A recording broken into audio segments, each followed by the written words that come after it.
Here's something I've learned the hard way. If it's not in writing, it doesn't exist. Ideas that live only in your head fade like dreams after you wake up. But once you write them down, you give them shape, you give them weight, you give them a context of accountability. And so when you go to the grocery store without a list, you think you'll remember everything, but you don't. You come home missing the milk, the eggs, and sometimes you miss the very thing you went to the store for, the thing that you actually needed.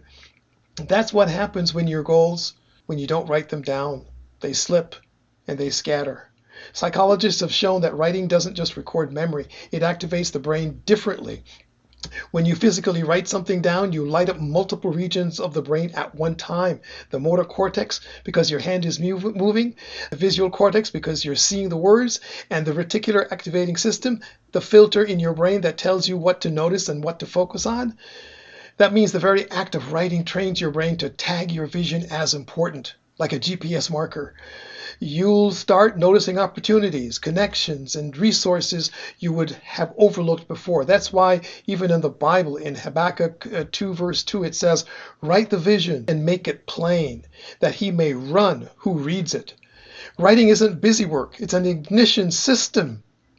Now, let's go a little bit deeper with that, because there's a huge difference between a goal and a vision. A goal is something that is specific and measurable. For example, run a marathon, save $10,000, lose 20 pounds, and this could be done in 6 months. All of those are important, yes. But a vision contains the goal. All of what we just said, and then it wraps the goal within the 5 senses. It lets you see the finish line ribbon breaking across your chest. It lets you hear the crowd roaring as you cross the finish line. It lets you smell the fresh air in your lungs. It lets you taste the victory meal after the race, and even feel the metal around your neck. That sensory detail locks it in at the emotional level. And that's exactly what make it plain means.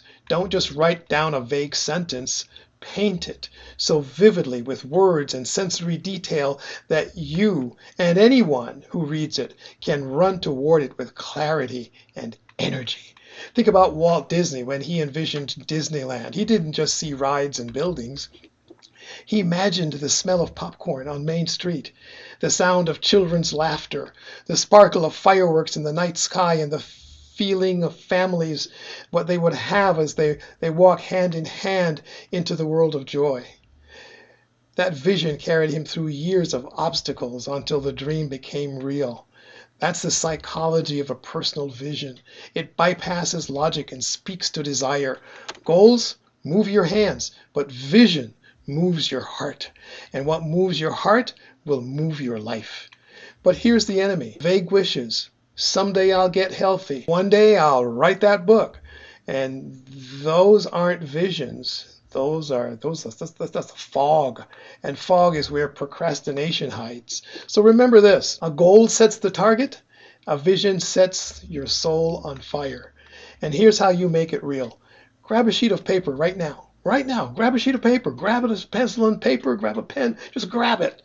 Write your goal, then expand it into a vision and describe it with all the 5 senses. So what do you see? What do you hear? What do you taste? What do you smell? What do you feel? All of the senses. And when you're done, put it where you'll see it every day. That simple act could change everything. Because when you write a vision that sets your soul on fire, your future will never be the same.